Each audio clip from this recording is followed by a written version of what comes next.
En este vídeo vamos a ver los parámetros estadísticos de dispersión. Estamos en el tema de estadística de primero de ESO. Comenzamos recordando cómo en el anterior vídeo explicamos los parámetros estadísticos de centralización, aquellos números que centralizaban todos los datos de la variable estadística en la muestra. Dijimos que esos datos, esos parámetros estadísticos de centralización, que vimos tres, la media, la mediana y la moda, no eran suficientes para describir completamente a la variable estadística. Recordad que el objetivo de los parámetros estadísticos es que con pocos valores podamos sacar muchas conclusiones y describir lo que ha pasado con la variable estadística en la muestra que hemos tomado. ¿Por qué no eran suficientes? Porque fijaros, yo puedo tener dos distintas muestras tomadas para la variable estadística nota en el examen de matemáticas. Por ejemplo, la primera formada por dos hermanos que sacan un 5 y un 5, y la segunda formada por otros dos hermanos que uno saca un 0 y otro saca un 10. En los dos variables estadísticas, en los dos ejemplos, la media es de 5. ¿No? Si sumamos los dos datos y dividimos entre 2, sale 5 en los dos casos. Podemos concluir que estas dos variables estadísticas son iguales. Pues no, es que en el primer caso tenemos que los dos valores que toma la variable estadística en la muestra son iguales a la media, es decir, los datos están muy cerca de la media, en este caso son los mismos valores que la media, mientras que en el segundo caso los datos que toma la variable estadística en la muestra están alejados de la media.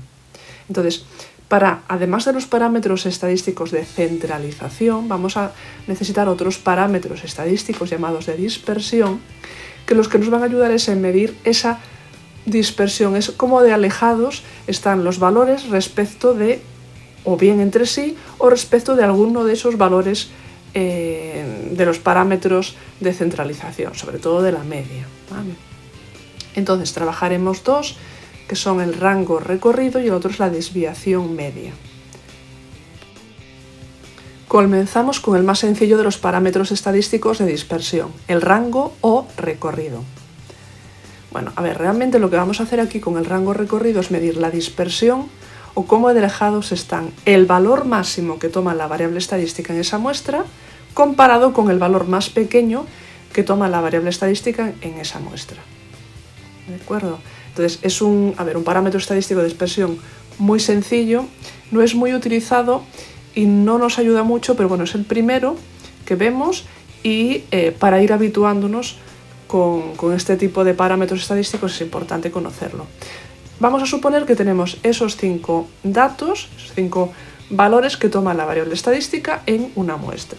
Bueno, yo si calculo la media de esos 5 datos, tendría que sumar los 5 datos, dividir entre 5 y, si no me equivoco, sale 2, una media de 2. Claro, no sabemos las unidades, no sabemos qué es esta variable, qué representa, cuáles son sus unidades. Son 2 euros, si son 2 centímetros, 2 toneladas, 2 frutas diarias, no sabemos lo que es. Y ahora el recorrido, simplemente miramos cuál es el valor mayor que toma la variable en la muestra, que es un 4, y le restamos el valor más pequeño, que es un 0. Es decir, el recorrido de esa variable estadística en la muestra es de 4 unidades, de lo que sea esa variable estadística. La diferencia entre el valor mayor y el menor que toman es de 4. Simplemente eso es lo que nos está diciendo. Entonces podemos calcularlo, y de hecho lo vamos a calcular en las variables estadísticas que estudiemos, pero explicando siempre qué significa ese valor, en concreto ese 4. Otro de los parámetros estadísticos de dispersión es la desviación media.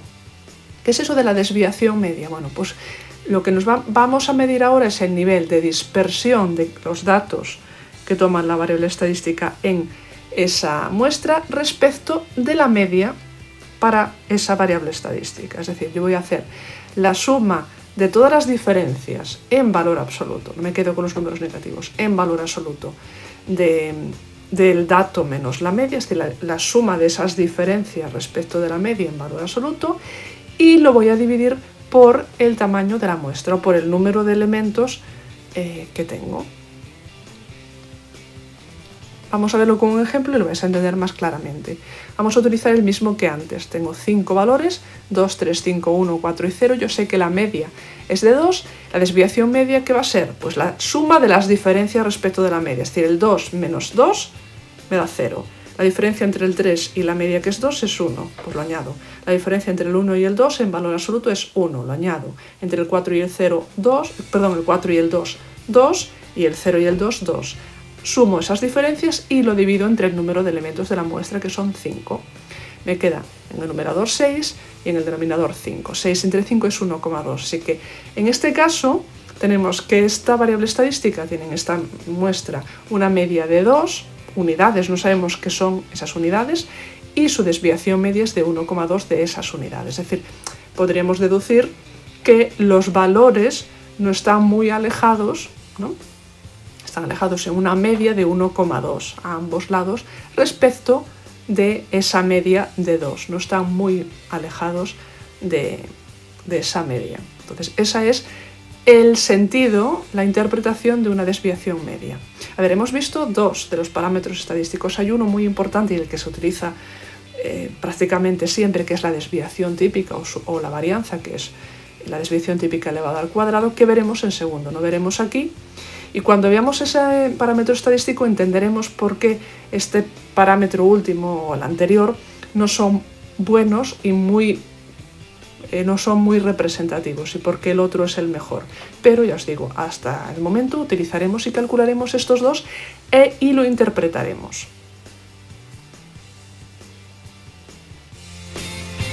Ahora, para terminar, lo que vamos a hacer es cómo calculamos estos dos parámetros estadísticos de dispersión a partir de una tabla de frecuencias. Recordad que en un estudio estadístico llega un momento que yo calculo la tabla de frecuencias y a continuación calculo los parámetros estadísticos de centralización que hemos visto, media, mediana y moda, y pasaría a calcular los parámetros estadísticos de dispersión más importantes, que hasta el momento los dos que conocemos.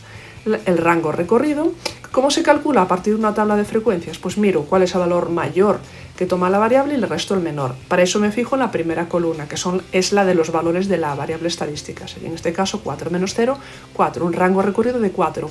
Aquí sí que sabemos qué unidades son. Recordad que esta variable estadística representaba el número de frutas diarias que consumen los adolescentes. Entonces, pues la diferencia entre el valor mayor y el menor es de 4 frutas. La desviación media, recordad que era la diferencia, calculábamos las diferencias y después la media de las diferencias, ¿no? Al final es eso. Pues lo primero que voy a calcular es la diferencia respecto de la media, que la media era 2,6 para cada uno de los valores. 0 menos 2,6 en valor absoluto es 2,6, 1 menos 2,6, 1,6, 2 menos 2,6, 0,6, 3 menos 2,6, 0,4 y 4 menos 2,6, 1,4. Yo lo que voy a hacer es multiplicar esas diferencias por su frecuencia absoluta, por el número de veces que aparece, porque teníamos que sumar, recordad, todas las diferencias. Si hay números repetidos, pues habrá que sumarlo eso el número de veces que aparezca repetido. Eso es multiplicar por n sub i, por la frecuencia absoluta. En el primer caso es 2,6 por 1, 2,6, 1,6 por 1, 1,6, 0,6 por 6 son 3,6, el siguiente sería 0,4 por 9, que es su frecuencia absoluta, 3,6, y el último 1,4 por 3, que es su frecuencia absoluta, y nos sale 4,2. Y ahora ya, ¿qué vamos a hacer?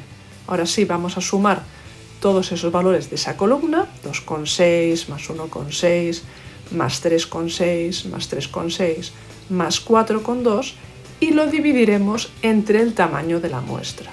Bueno, así que estamos sumando todas las diferencias respecto de la media, que son 15,6, y lo tenemos que dividir ahora entre el tamaño de la muestra, que recordad que era la suma de la segunda columna, que sale 20, eran 20 elementos en la muestra. 15,6 entre 20 lo calculamos y nos sale 0,78, es decir, menos de una fruta diaria.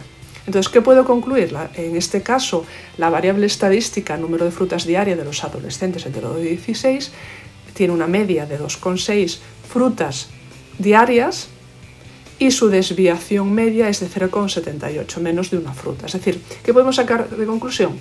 Que más o menos comen unas 2,6 frutas diarias en media los adolescentes y que los datos están muy cercanos a esa media. Es decir, están, pues como veis, en la tabla entre 2 y 3 la mayor parte de los adolescentes. Hasta aquí los parámetros de dispersión que veremos en este curso. En segundo veréis en la desviación típica y la varianza. Muchas gracias, espero que haya servido de ayuda.